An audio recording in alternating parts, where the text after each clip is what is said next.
Salam Bapak Ibu yang terkasih. Kita bersyukur pada pagi hari ini kita masih dikasih kesempatan untuk ibadah dan memuji memuliakan namanya. Bapak Ibu yang terkasih, kita saat ini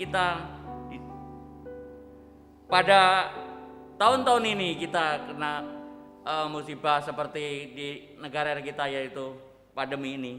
Kita masih dikasih kesempatan untuk ibadah, walaupun ibadah kita di rumah masing-masing melalui live, tapi Tuhan selalu menyertai kita. Bapak Ibu yang terkasih, sebelumnya ibadah kita mulai, mari kita mengambil saat teduh sejenak.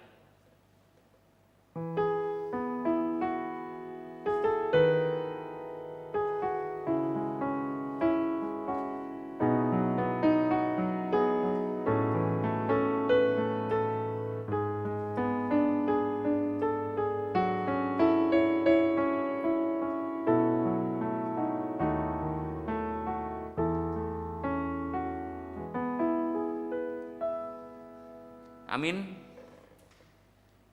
Ibadah kita mulai. Bapak Ibu, saya undang bangkit berdiri.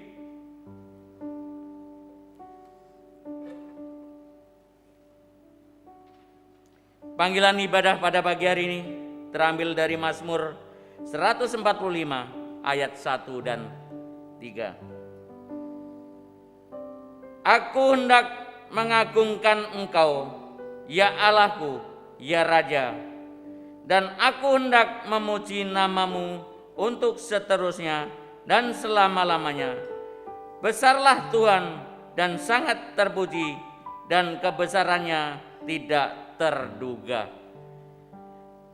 Mari kita responin dengan pembacaan awalan ibadah kita pada pagi hari ini, yaitu kita memuji nama Tuhan, yaitu KPPK 26, mulia bagi Allah.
Mari kita satu dalam doa.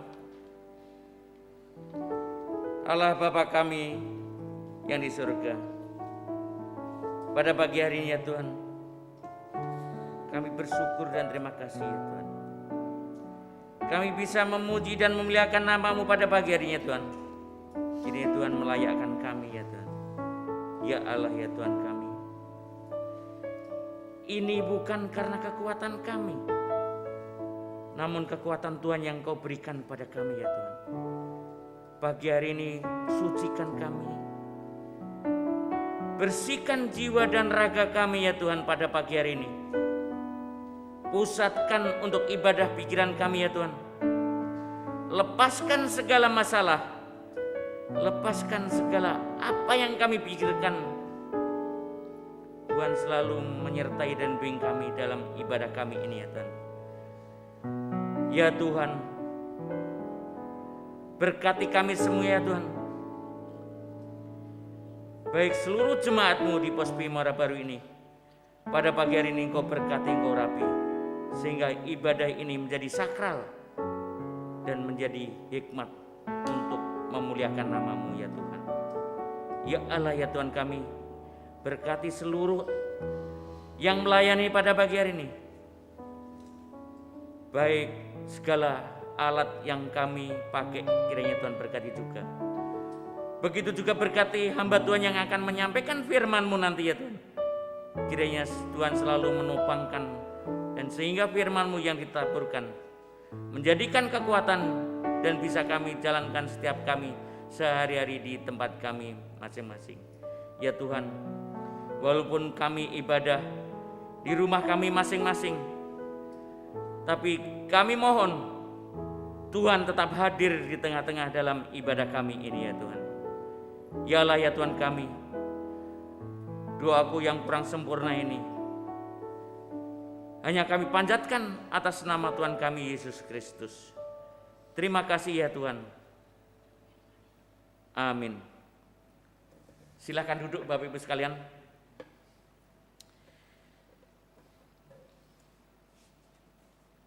Tiba saatnya kita akan pengakuan dosa. Bapak Ibu mempersiapkan diri supaya Tuhan menghapus dosa-dosa kita pada pagi hari ini. Sebelumnya pengakuan dosa, mari kita memuji nama Tuhan. KPPK 166, yaitu salib yang hina, ayat 1 dan 2.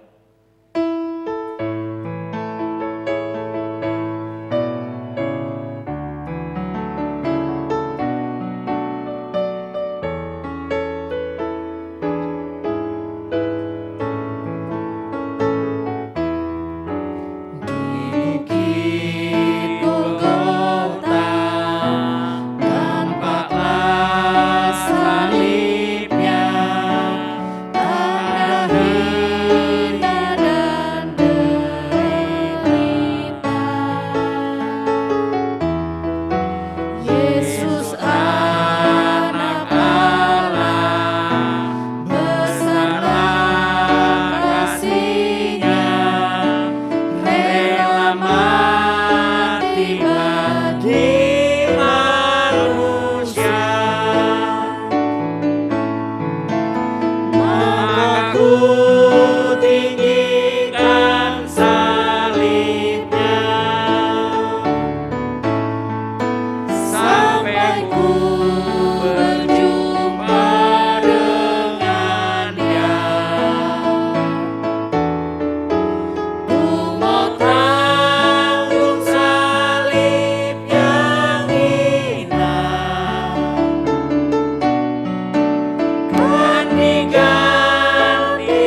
Kita masuk di dalam pengakuan dosa. Ayat pengakuan dosa diambil dari Mazmur 50 ayat 3 sampai 4. Kasihanilah aku ya Allah, menurut kasih setiamu. Hapuskanlah pelanggaranku menurut rahmat-Mu yang besar. Bersihkanlah aku seluruhnya dari kesalahanku dan tahirkanlah aku dari dosaku. Mari kita berdoa.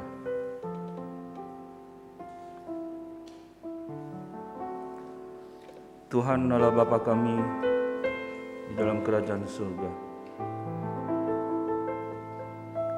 ampunilah kami ya Tuhan akan setiap dosa-dosa dan pelanggaran kami. Kami kembali datang kepadamu, berlutut di bawah kaki-Mu ya Tuhan. Kami memohon hanya kepada Engkau, Allah yang Maha Kuasa, Allah pencipta langit dan bumi. Bahkan kami ada karena Engkau. Tetapi kami bebal ya Tuhan. Kami sering melakukan dosa, melanggar semua perintah-perintah-Mu. Ampunilah kami ya Tuhan. Mungkin di dalam pergumulan hidup kami menjadi goyah, iman kami goyah. Kami bertanya-tanya, mengapa hidup kami begitu menderita? Mengapa doa-doa kami tidak Engkau jawab? Sehingga iman kami kepadamu pun goyah. Ampunilah kami ya Tuhan. Kami tidak sadar bahwa semuanya itu ada waktunya.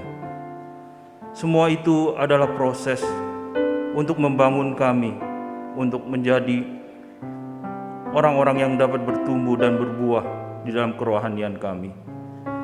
Pada saatnya nanti, kami juga akan bertemu muka dengan Engkau ya Tuhan. Ampunilah akan setiap pelanggaran kami. Terkadang kami tidak menjadi teladan yang baik bagi keluarga kami, baik bagi orang tua kami, bagi anak-anak kami. Ampunilah kami ya Tuhan.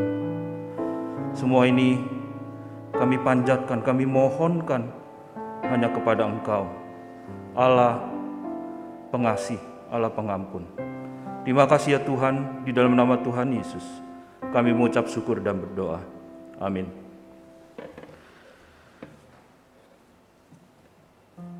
Doa pengakuan ayat pengampunan dosa diambil dari Yesaya 43 ayat 25. Demikianlah firman Tuhan. Akulah Dia yang menghapus dosa pemberontakanmu oleh karena Aku sendiri, dan Aku tidak mengingat-ingat dosamu. Mari kita bersama-sama menaikkan pujian KPPK 66, Besar Setiamu.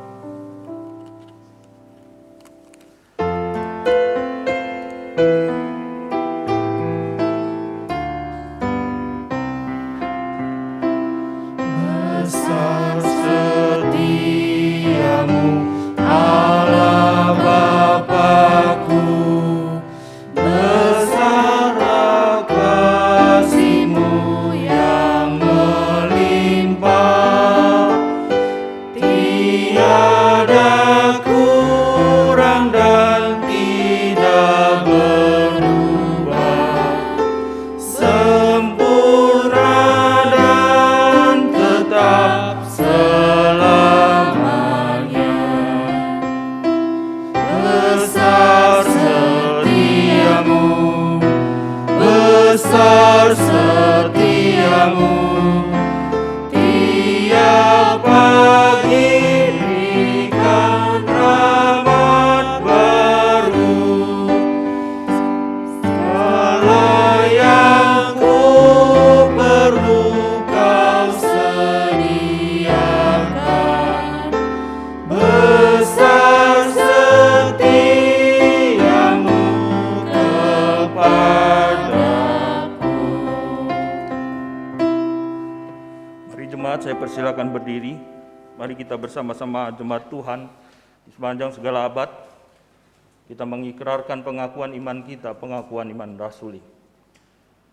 Aku percaya kepada Allah, Bapa yang Maha Kuasa, Khalik langit dan bumi, dan kepada Yesus Kristus, anaknya yang tunggal, Tuhan kita, yang dikandung dari Roh Kudus, lahir dari anak darah Maria, yang menderita sengsara di bawah pemerintahan Pontius Pilatus, disalibkan, mati, dan dikuburkan, turun ke dalam kerajaan maut, pada hari yang ketiga, bangkit pula dari antara orang mati, naik ke surga, duduk di sebelah kanan Allah, Bapa yang Maha Kuasa, dan dari sana Ia akan datang untuk menghakimi orang yang hidup dan yang mati.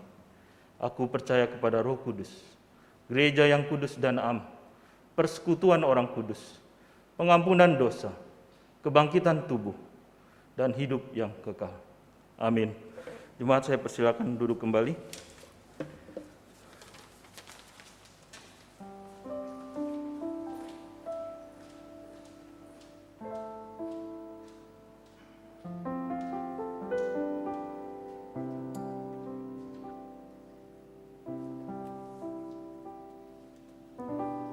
Bapak Ibu yang terkasih, kita telah mengikrarkan pengampunan dosa pada pagi hari ini.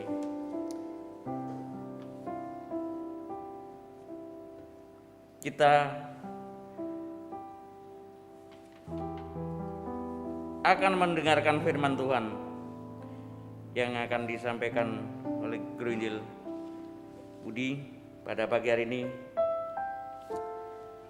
Sebelumnya kita memuji nama Tuhan, yaitu KPPK 417 seperti rusa rindu air.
Salam Bapak Ibu Jemaat yang dikasihi Tuhan, selamat pagi, selamat beribadah.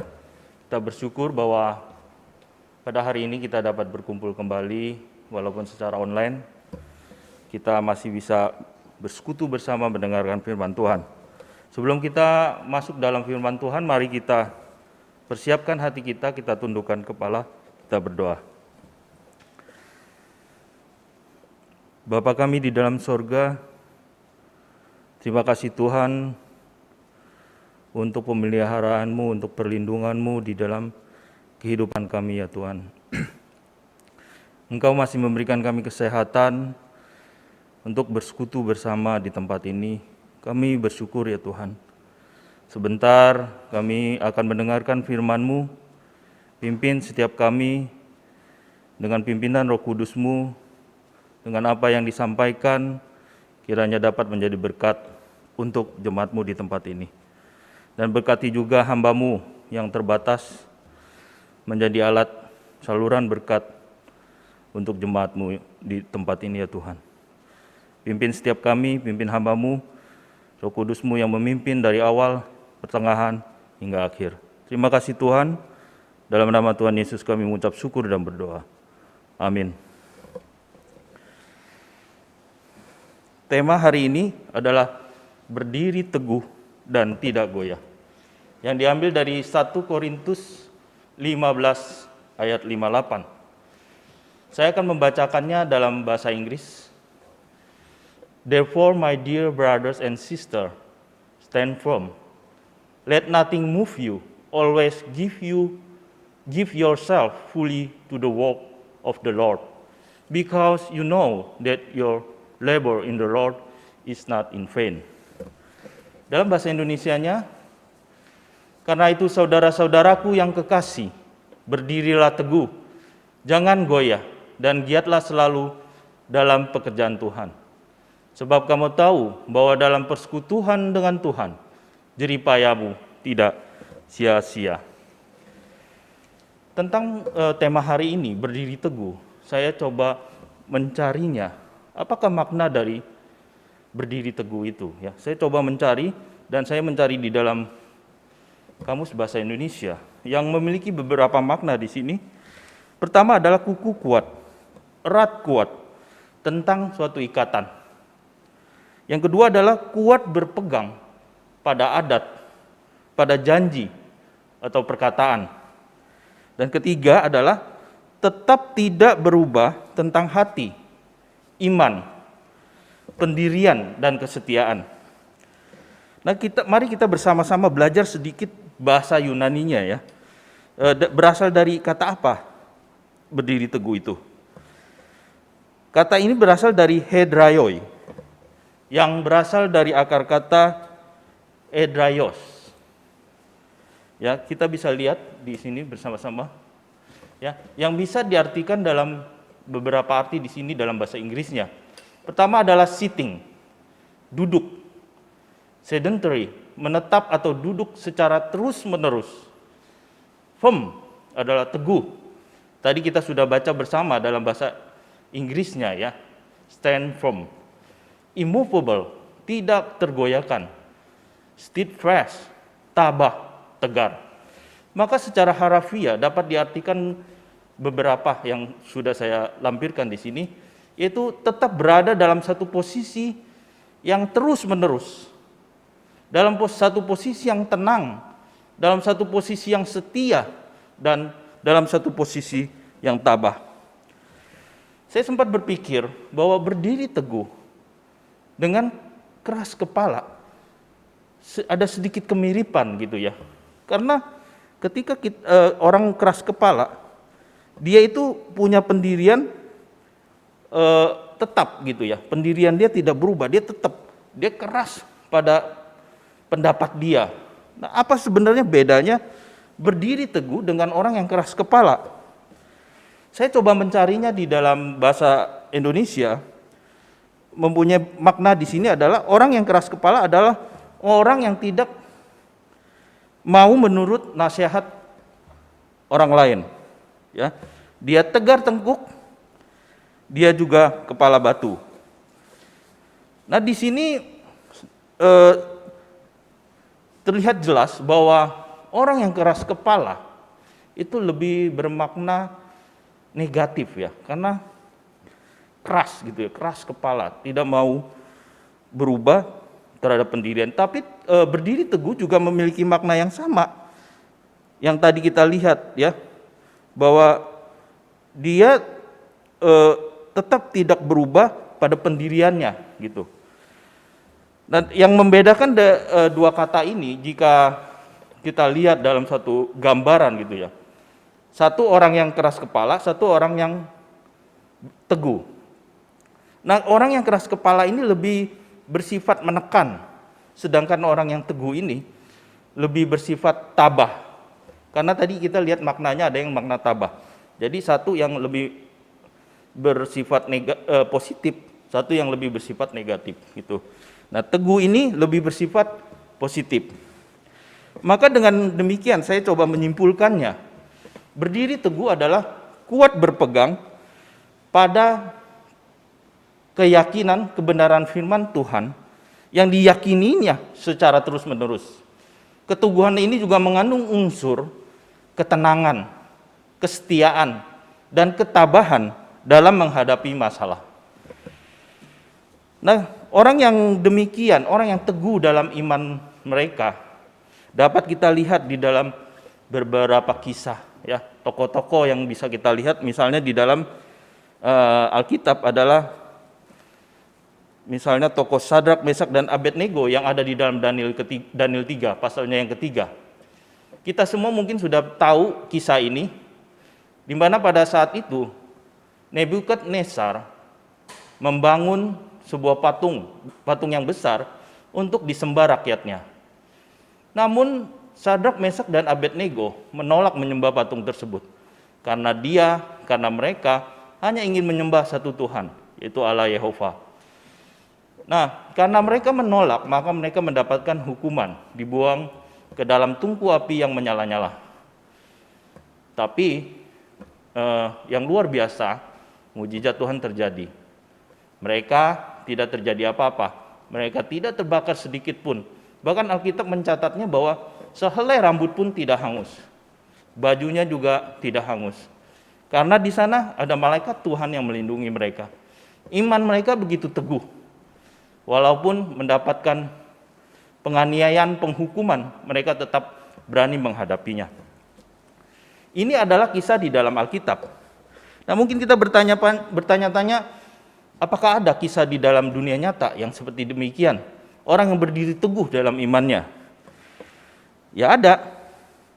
Di dalam kisah sejarah gereja, kita dapat melihat bahwa orang-orang yang teguh dalam iman dan akhirnya mereka harus mati martir, ya.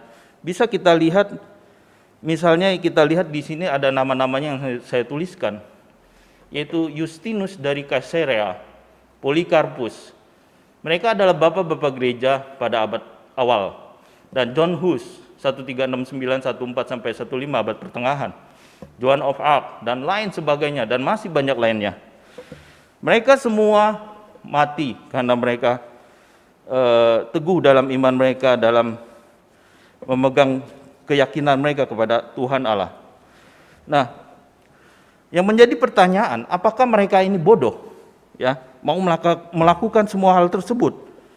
Paulus pernah mengatakan demikian dalam 1 Korintus 1 ayat 18. Sebab pemberitaan tentang salib memang adalah kebodohan bagi mereka yang akan binasa, tetapi bagi kita yang diselamatkan, pemberitaan itu adalah kekuatan Allah. 1 Korintus 2 ayat 14. Tetapi manusia duniawi tidak menerima apa yang berasal dari Roh Allah, karena hal itu baginya adalah suatu kebodohan, dan ia tidak dapat memahaminya, sebab hal itu hanya dapat dinilai secara rohani. Mereka yang dianggap bodoh oleh dunia, tetapi tidak bagi Allah, ya. Ajaran Kristen memang mengajarkan kita untuk mengasihi sesama kita, mengasihi musuh-musuh kita, mengampuni musuh-musuh kita. Bahkan di dalam perumpamaan Yesus pernah mengajarkan kita untuk ketika kita ditampar pipi kiri, kita berikan pipi kanan. Hal demikian dianggap bodoh bagi dunia. Tetapi kita harus ingat bahwa Tuhan Yesus juga mengajarkan satu hal juga kepada murid-muridnya. Ketika Tuhan Yesus bersama murid-muridnya, Yesus pernah berkata demikian di dalam Matius 10 ayat 16. Lihat, aku mengutus kamu seperti domba ke tengah-tengah serigala. Sebab itu hendaklah kamu cerdik seperti ular dan tulus seperti merpati. Ini artinya Tuhan memang mengajarkan kita kasih.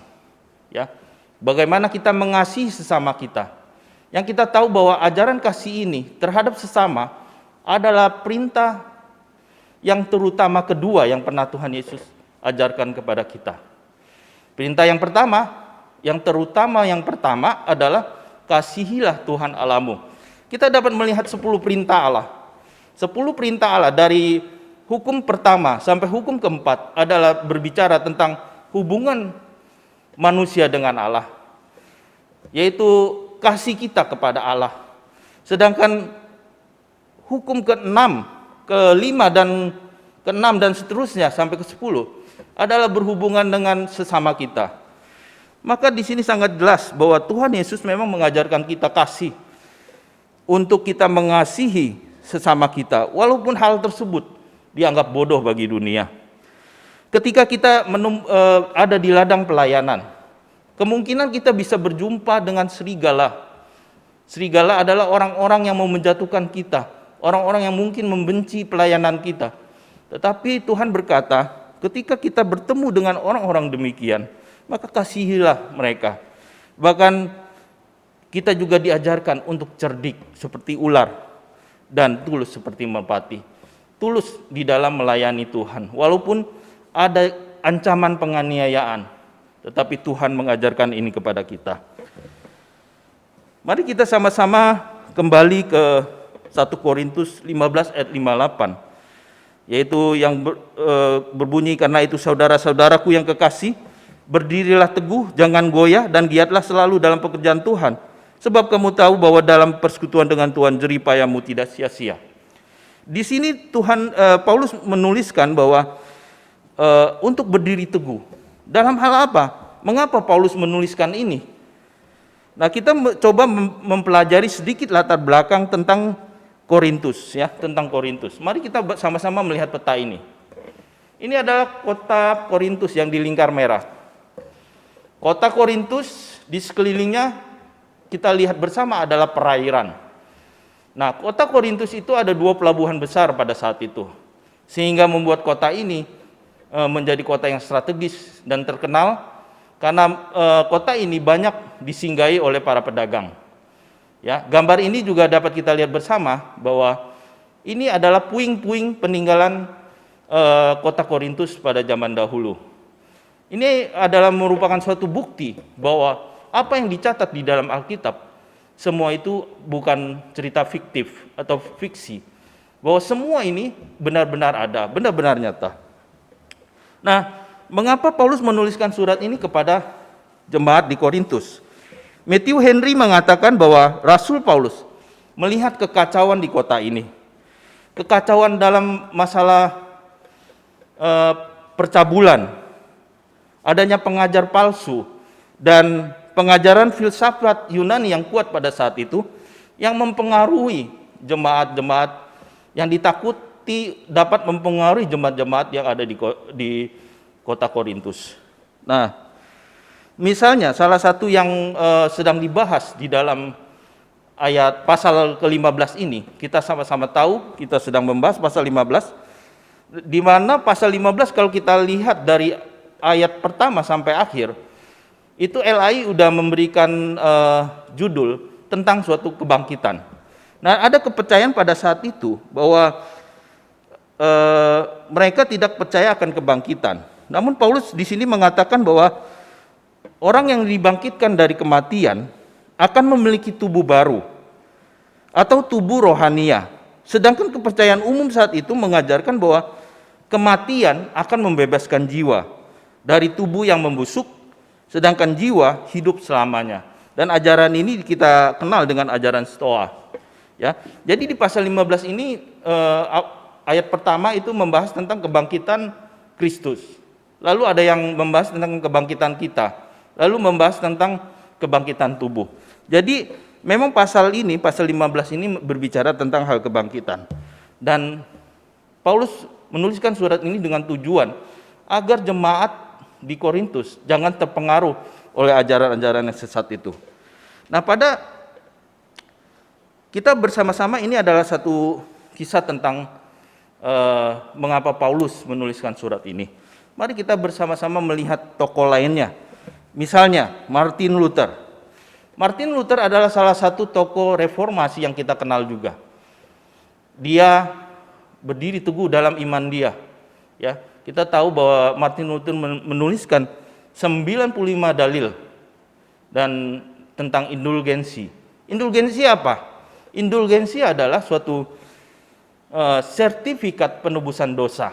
Nah, sertifikat penebusan dosa ini dapat dibeli untuk dirinya sendiri, untuk menebus dosanya dirinya sendiri, atau menebus orang-orang yang sudah mati, yang ada di api penyucian.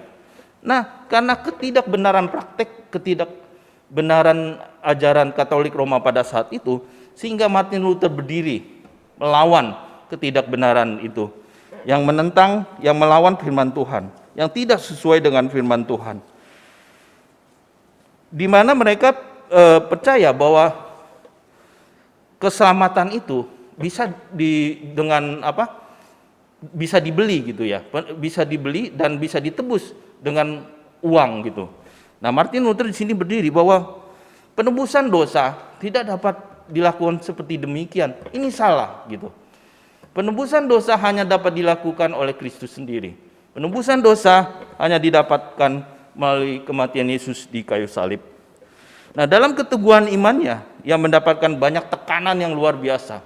Ya, dikejar, ya bahkan sempat dipenjara dan diadili oleh penguasa-penguasa pada saat itu. Nah, hari ini mungkin kita tidak akan mengalami seperti yang dialami oleh para tokoh-tokoh yang tadi saya sebutkan. Hari ini mungkin kita mengalami masalah yang berbeda. Ya, misalnya saya di sini mendapatkan 2 poin di sini, yaitu pertama adalah kebiasaan-kebiasaan atau tradisi. Kedua adalah pergumulan hidup. Pertama, kebiasaan-kebiasaan atau tradisi. Nah, Martin Luther yang tadi kita bahas bersama, dia juga berdiri teguh di dalam mempertahankan kebenaran firman Tuhan. Dia berani melawan tradisi yang saat itu tidak sesuai dengan firman Tuhan. Nah, saat ini mungkin di dalam dunia kita, di dalam dunia kerja, di dalam komunitas kita, yang mungkin terdiri dari orang-orang yang beragama lain atau dari adat istiadat lain, dari kebiasaan-kebiasaan kepercayaan lain yang mungkin menekan kita, ya, membuli kita, membuat iman kita goyah, membuat kita takut diasingkan oleh mereka, sehingga membuat kita jatuh di dalam dosa. Nah, untuk masalah ini, di mana kita di sini diuji, bagaimana iman kita kepada Kristus. Nah, pengenalan akan Tuhan yang benar itu perlu di-upgrade. Ya, kita semua perlu di-upgrade dalam pengenalan kita akan Tuhan. Bagaimana kita mengupgrade diri kita? Ya, tentu dengan firman Tuhan, ya, dengan membaca firman Tuhan, dengan berhubungan secara pribadi dengan Tuhan dalam saat teduh, ataupun mendengarkan khotbah-khotbah yang membangun diri kita, membangun kerohanian kita. Atau di zaman sekarang kan sudah begitu maju, ya, apalagi digital begitu majunya sekarang, ya. Khotbah-khotbah bisa kita lihat di YouTube, ya. Kita bisa mencarinya khotbah-khotbah yang dapat membangun kita, ya. Misalnya khotbah-khotbah di YouTube atau gereja kita atau gereja yang lain juga bisa kita lihat, ya. Tapi harus hati-hati di sini bahwa ketika kita melihat khotbah-khotbah, kita juga harus jeli, ya, harus kritis, jangan sembarangan, ya. Ada khotbah-khotbah yang justru berlawanan dengan doktrin kita. Nah, yang bagian kedua adalah pergumulan hidup. Tekanan lainnya di dalam kehidupan kita adalah pergumulan hidup kita. Ya, siapa yang tidak pernah mengalami pergumulan hidup? Setiap kita pasti mengalami banyak pergumulan hidup. manusia tidak mungkin tidak mengalami pergumulan hidupnya. Ya, bagaikan manusia hidup yang detaknya, jantungnya harus naik turun. Begitu juga kehidupan kita. Kadang di atas, kadang di bawah, ya. Kadang sukacita, kadang duka cita. Ini baru menandakan bahwa kita hidup di dunia ini. Namun ketika kita mengalami banyak masalah ini, bagaimana kita mengandalkan Tuhan atau tidak mengandalkan Tuhan dalam menyelesaikan semua masalah ini. Ketika kita dalam masalah, mungkin kita sudah berdoa, sudah meminta tolong kepada Tuhan. Tetapi kok Tuhan sepertinya tidak menjawab doa-doa saya. Kok Tuhan membiarkan saya menderita? Dan banyak hal lagi, ya. Di sini kita harus tahu bahwa Tuhan mengizinkan semua hal yang terjadi di dalam hidup kita adalah tujuannya untuk memproses kita agar kita makin terus bertumbuh, ya, agar kita bisa tetap hidup. Bayangkan kalau kita cuma lurus saja itu, ya, tidak ada detaknya, tidak ada naiknya, lurus saja, stagnan begitu. Itu kayak mati gitu, ya. Jadi memang perlu ada proses yang untuk membangun kita, membuat kita menjadi lebih bertumbuh, lebih maju dalam hal kerohanian. Nah, kisah yang saya ingin coba mengangkat lagi satu kisah, yaitu tentang Paulus, ya. Paulus, ya, kita tahu siapa itu Paulus sebelumnya. Paulus adalah seorang penganiaya, seorang Farisi yang menganiaya orang-orang percaya sebelum ia bertobat. Namun setelah ia bertobat, dalam pertemuannya dengan Tuhan Yesus di Damsyik, membuat dia bertobat dan berbalik mengikut Tuhan. Namun ketika dia mengikut Tuhan, bukan tidak ada masalah, bukan tidak ada pergumulan hidup. Dia mengalami banyak pergumulan hidup. Dia dikejar, ya. Dan bahkan dikatakan bahwa dia pernah juga mau dibunuh, ya.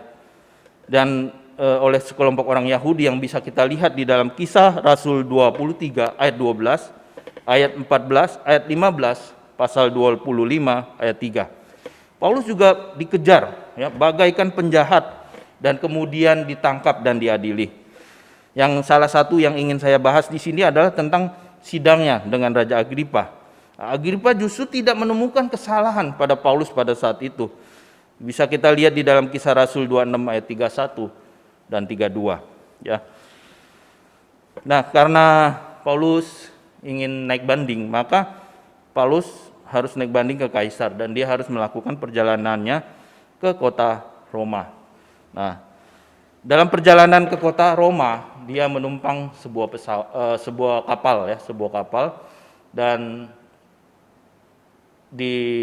ketika dia berlayar ke kota Roma dalam perjalanan yang panjang, dan ini juga merupakan salah satu perjalanan misinya yang ketiga ke kota Roma, ya. Di dalam perjalanan tersebut juga ada badai, ya. Ini badai beneran, bukan badai hidup. Jadi dia mengalami badai yang hampir membuat seluruh penumpang dalam kapal tersebut mati. Tapi oleh keyakinannya, oleh keteguhannya di dalam Tuhan, sehingga membuat dia lepas dari maut. Akhirnya mereka pun dapat selamat dan sampai tiba di kota Roma. Nah, dalam segala pergumulannya, ya, mengikut Kristus, kita dapat melihat bahwa semua yang dilaluinya bukanlah hal yang mulus, ya. Ada naik, ada turun, ya. Dan juga dia mengalami banyak badai kehidupan, mau dibunuh, dikejar, dan lain segalanya. Tapi yang kita tahu bahwa pada suatu hari kemudian Paulus pun harus mati martir, ya, mati martir. Memang Alkitab tidak mencatat bagaimana kematian Paulus, Rasul Paulus, tetapi ada catatan dalam tradisi gereja yang mengatakan bahwa Paulus mati dipenggal. Memang sangat tragis, ya, kisah Rasul atau kisah-kisah para misionaris yang harus mati tragis. Apakah mereka bodoh? Ini juga menjadi pertanyaan. Apakah mereka bodoh? Mereka mengorbankan nyawanya untuk mempertahankan keimanannya kepada Kristus. Mereka tidak bodoh, ya. Mereka tidak bodoh. Mereka adalah orang-orang terpandang, orang-orang pintar. Misalnya Paulus saja, kita tahu dia dia adalah seorang Farisi yang menjalankan hukum Taurat begitu taat. Dia bukan orang bodoh. Tetapi Tuhan mengizinkan semua hal yang terjadi di dalam kehidupannya agar menjadi kesaksian bagi orang-orang di sepanjang segala zaman. Nah, ketika orang dapat melihat kesaksian yang begitu ajaib, begitu luar biasa, orang-orang ini dapat dimenangkan. Kalau memang bilang bodoh, apakah Kristus juga bodoh mati di kayu salib? Mengapa Tuhan harus melakukan ini, mati di kayu salib? Ini juga bukan hal yang bodoh. Tetapi ini adalah satu-satunya jalan bagi manusia untuk mendapatkan keselamatan. Dan karena Allah kita adalah Allah yang adil, maka Dia harus menghukum sesuai dengan perkataannya. Maka Kristus berkorban untuk menanggung semua itu, menebus dosa-dosa kita, mati di kayu salib. Nah, namun kematian para tokoh, para misionaris, yang kita harus imani adalah bahwa setiap kita pasti akan mati. Kita tidak tahu kapan saatnya saja. Ya, bagaimana caranya kita semua tidak tahu. Namun yang harus kita imani, kita semua akan mati. Dan memang kalau kita berpikir bahwa mengapa mereka harus mati dengan tragis, yang sudah saya katakan bahwa agar mereka dapat menjadi kesaksian hidup bagi orang-orang percaya. Namun ada satu janji yang Tuhan sendiri mengatakannya kepada kita. Kita lihat di dalam Lukas 12 ayat 8. Aku berkata kepadamu, setiap orang yang mengakui aku di depan manusia, Anak Manusia juga akan mengakui dia di depan malaikat-malaikat Allah. Pengorbanan Paulus, pengorbanan bapak-bapak gereja yang mati martir, pengorbanan para misionaris, inilah janji yang dipegang mereka, bahwa mereka akan diakui oleh Kristus. Hari ini mungkin kita sedang menghadapi masalah hidup yang berat, pergumulan hidup yang berat. Pandemi virus corona membuat kita takut, khawatir, dan membuat kita sudah pada titik jalan buntu, tidak ada jalan lagi, membuat kita putus asa. Namun di dalam pergumulan ini kita harus percaya bahwa Tuhan pernah menjanjikan hal ini, ya. Tuhan pernah menjanjikan kepada kita bahwa kita harus tetap berpegang teguh pada iman kita. Bagaimanapun badai kehidupan yang kita alami, kita harus tetap percaya kepada Kristus bahwa Dia akan menolong, melindungi sesuai dengan waktu dan kehendak-Nya. Percayalah bahwa hari tidak selalu gelap. Ya. Nah, pasti suatu hari nanti ada hari yang cerah yang kita bisa nikmati. Semuanya ini tergantung kepada diri kita kembali pada diri kita semuanya. Ya, bagaimana kita menghadapi kegelapan itu dengan mengandalkan Tuhan atau tidak. Ya. Namun yang harus kita pegang juga bahwa ketika kita menghadapi semua masalah ini, kita berdoa, kita minta pertolongan dengan Tuhan, tetapi kita juga harus berusaha. Ya, kita nggak boleh diam, kita harus berusaha. Karena Tuhan sendiri, Tuhan Allah sendiri pun bekerja. Ketika kita dapat bertahan dalam badai kehidupan dengan perisai iman, ya, maka percayalah bahwa badai kehidupan, badai kegelapan pasti akan berlalu. Dan kita akan menerima semuanya itu dan menikmati semuanya itu. Semua ini akan kita terima indah pada waktunya. Ketika kita beriman, percaya kepadanya. Ingat, jangan goyah, berdirilah teguh. Ya. Karena Tuhan Yesus sendiri pernah mengatakan demikian di dalam Yohanes 14 ayat 6. Akulah jalan dan kebenaran dan hidup.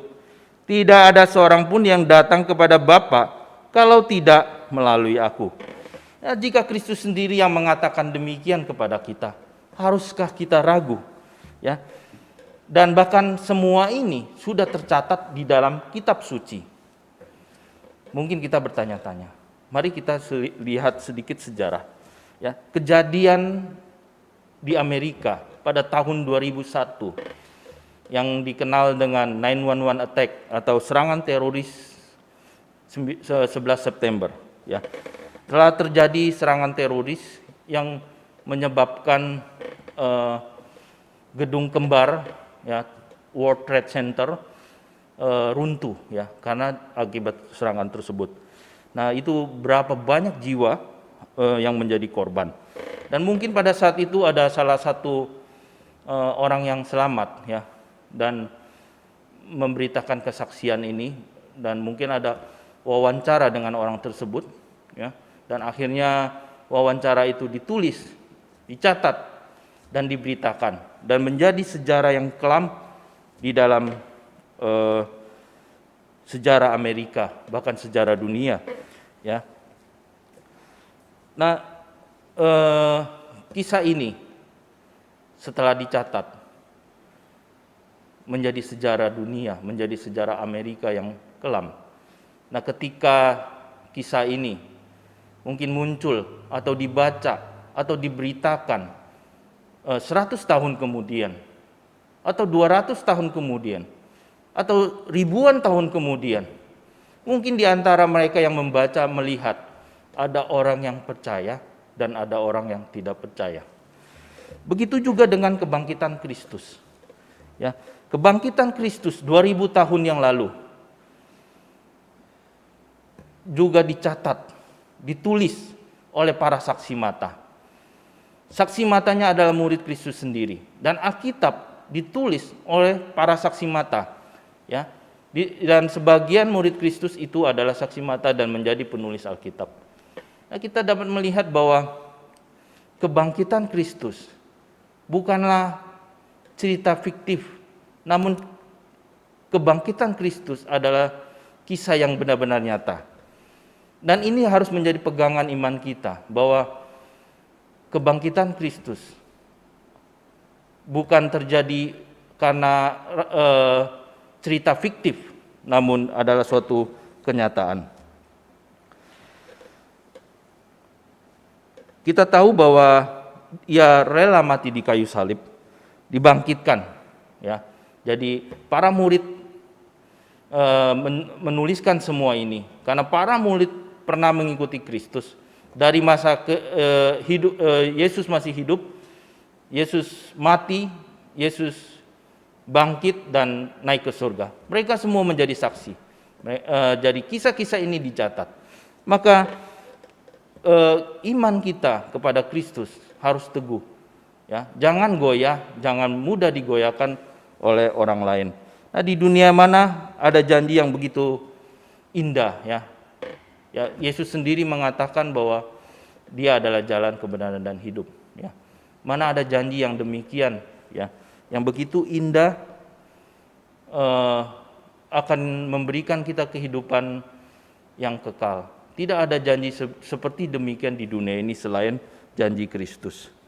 Nah, marilah kita tetap berdiri teguh dalam iman kita kepada Kristus, dan jangan goyah, karena pertama, Dia sendiri yang mengatakannya kepada kita. Ya, kedua, karena ini dicatat oleh para saksi mata. Ya, mari kita tetap teguh dan tidak goyah dalam segala keadaan untuk taat dan setia dalam melayani Tuhan seumur hidup kita, selama kita masih ada kesempatan. Kiranya firman Tuhan hari ini dapat memberkati kita semua. Mari kita berdoa. Tuhan adalah Bapa kami di surga. Terima kasih Tuhan untuk kematian-Mu di kayu salib. Engkau mau berkorban untuk kami, untuk menebus dosa-dosa kami. Terima kasih Tuhan. Terima kasih Tuhan, ajarilah kami juga untuk berdiri teguh dalam iman kami. Mungkin godaan dunia, goncangan-goncangan badai hidup yang kami alami. Mungkin kami diasingkan atau dibuli oleh orang lain karena kami mengimani Engkau ya Tuhan. Tapi berikanlah kami hati tetap teguh kepadamu ya Tuhan, tidak goyah, seperti yang kami dengar tadi ya Tuhan. Bagaimana para tokoh-tokoh, baik tokoh Alkitab maupun tokoh-tokoh di dalam dunia kami, dunia nyata kami, para misionaris, ya, para bapak-bapak gereja, mereka rela mati untuk kebenaran firman-Mu. Terima kasih Tuhan, kiranya kematian mereka tidak sia-sia. Kematian mereka dapat menjadi berkat untuk kami ya Tuhan. Menjadi kesaksian hidup yang luar biasa untuk kami, bahwa mereka berani mengorbankan semua ini hanya untuk memegang teguh iman mereka kepadamu. Ajarilah kami ya Tuhan hari ini untuk tetap teguh dalam iman kepercayaan kepadamu. Tolong setiap kami ya Tuhan. Terima kasih. Dalam nama Tuhan Yesus kami mengucap syukur dan berdoa. Amin.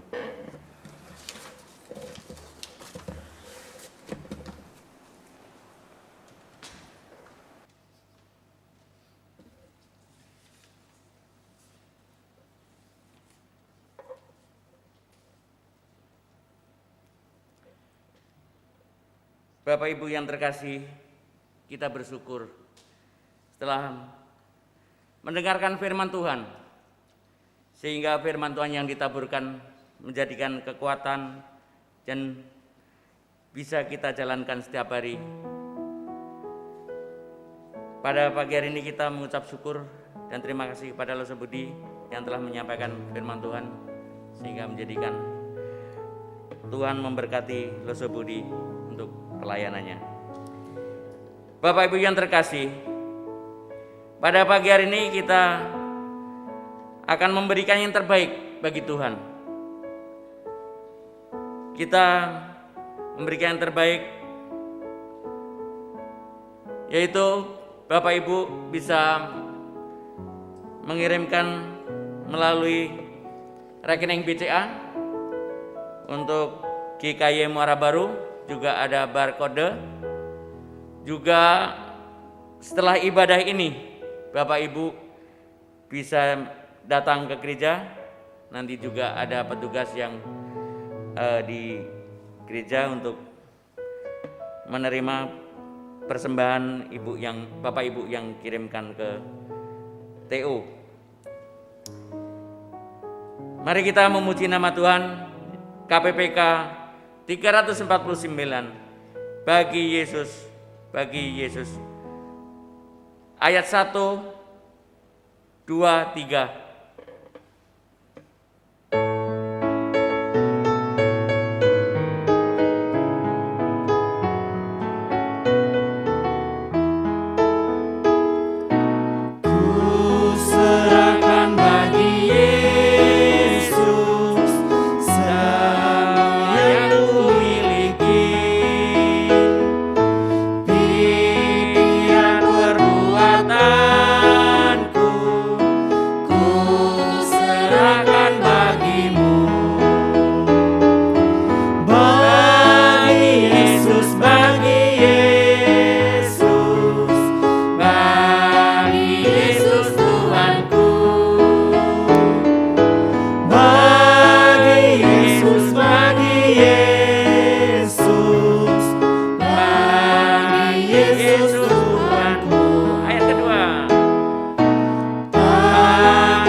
satu dalam doa. Tuhan Bapa kami yang di surga, pada pagi hari ini kami bersyukur dan terima kasih ya Tuhan. Kami telah mendengarkan firman-Mu, sehingga firman-Mu yang taburkan jadikan berkat kami semua ya Tuhan. Bisa kami ambil langkah-langkah kami, firman-Mu yang telah disampaikan, dan bisa kami gunakan untuk kehidupan kami sehari-hari. Ya Allah ya Tuhan kami, pada pagi hari ini kami menyerahkan persembahan ini ya Tuhan. Kiranya Tuhan memberkati persembahan ini, walaupun tidak sebanding yang Kau berikan pada kami ya Tuhan, namun Tuhan tetap memberkati dan menjadikan kehidupan kami sehari-hari dengan kekuatan-Mu ya Tuhan. Tuhan Allah Bapa kami surga, persembahan ini untuk melebarkan kerajaan-Mu, khususnya di Pos PI Muara Baru ini ya Tuhan. Sehingga Pos PI Muara Baru kedepannya bisa menjadi gereja yang misioner dan menjadi gereja yang terpandang ya Tuhan. Banyak orang-orang yang memuji dan memuliakan nama-Mu di tempat ini ya Tuhan. Ya Tuhan, berkati jemaat-Mu yang memberi maupun yang belum memberi ya Tuhan. Kiranya Tuhan jamah, Tuhan berkati. Baik segala usaha, baik segala pekerjaan, apapun yang dikerjakan jemaat-Mu di Pos Muara Baru ini, Tuhan berkati dan limpahkan semuanya rezeki, dan berilah kesehatan semua jemaat-Mu di Pos Muara Baru ini. Berkati hamba Tuhan yang memimpin di Pos Muara Baru ini ya Tuhan. Berkati seluruh aktivis, berkati BPP, dan berkati seluruh pengurus di Pos Muara Baru ini. Bergandengan tangan bersama-sama hamba Tuhan untuk memajukan di Pos Muara Baru ini ya Tuhan. Tuhan Allah Bapa kami surga, persembahan ini kami serahkan ke dalam tangan-Mu, supaya Tuhan selalu menjabarkan apa yang kami kelola ini ya Tuhan. Tuhan Allah Bapa kami surga, doaku ini kami panjatkan atas nama Tuhan kami Yesus Kristus. Terima kasih ya Tuhan. Amin. Untuk berita hamba Tuhan kami persilahkan.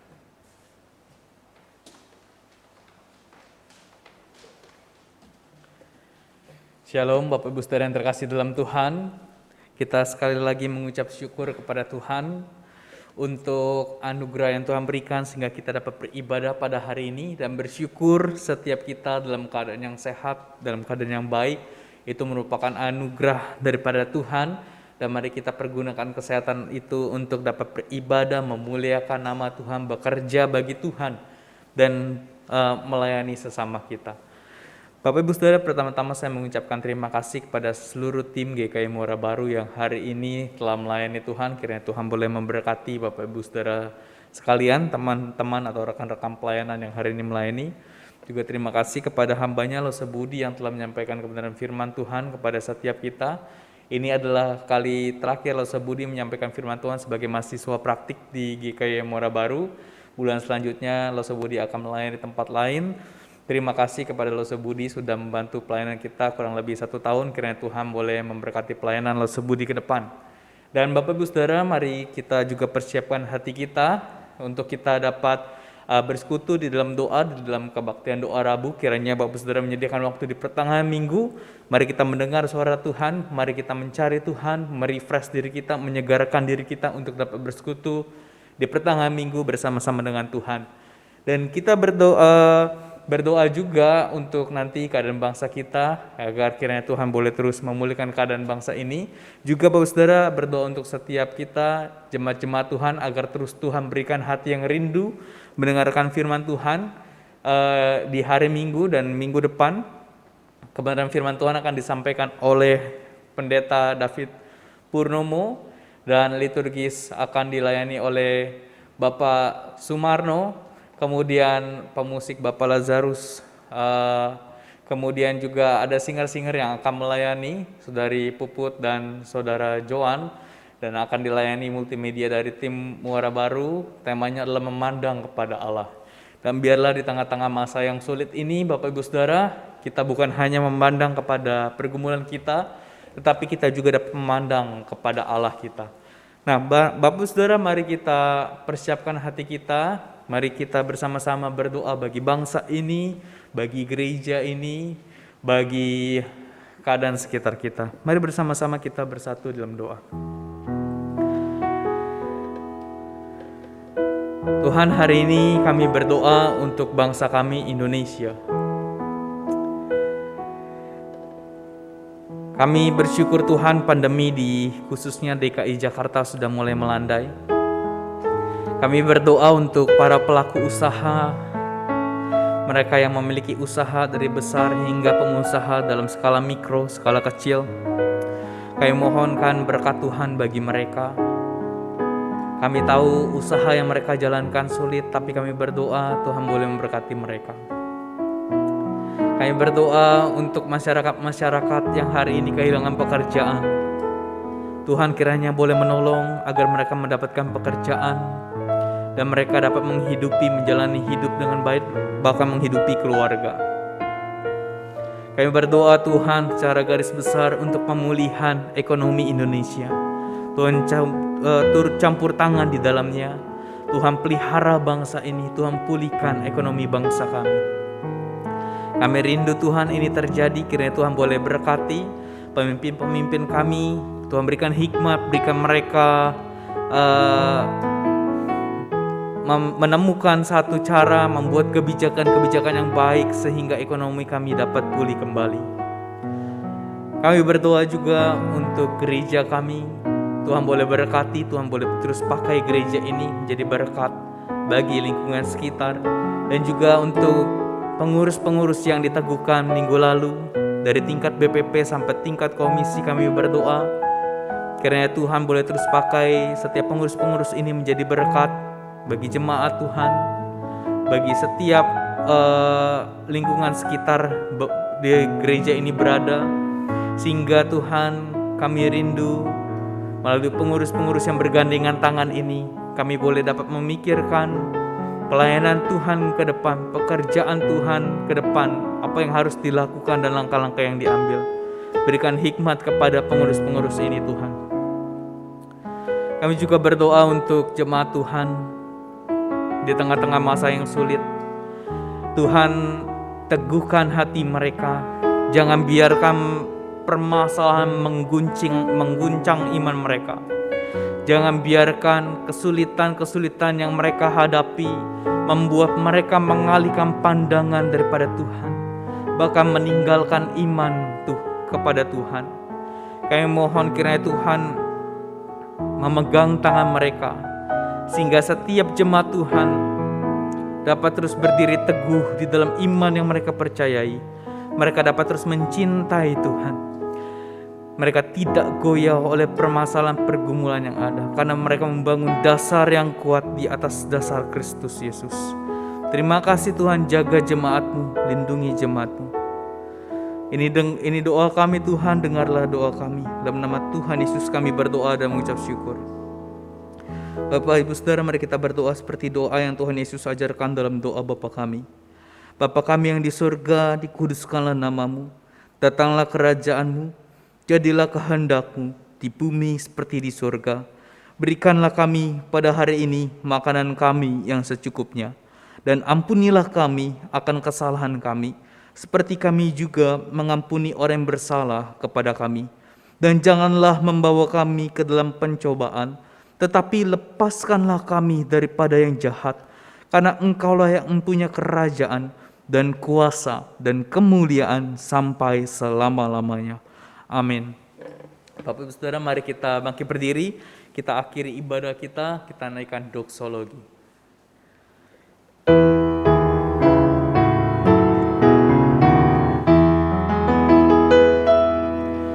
Puji Allah Bapa Putra, puji Allah Roh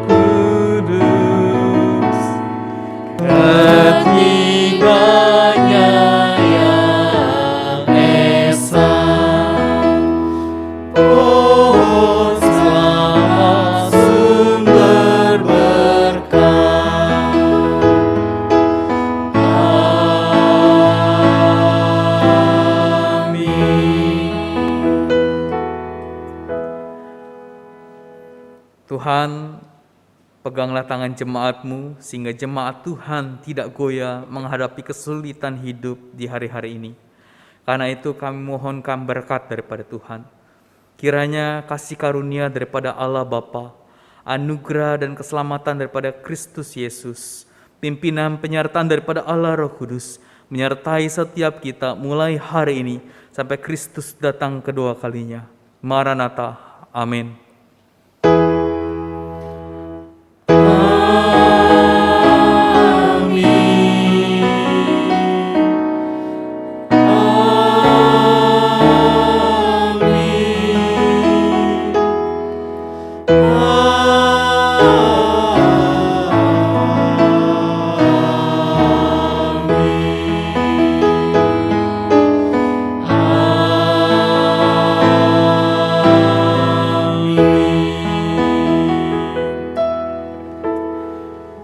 Silakan duduk, silakan bersaat teduh, kebaktian selesai, Tuhan memberkati Bapak Ibu Saudara sekalian.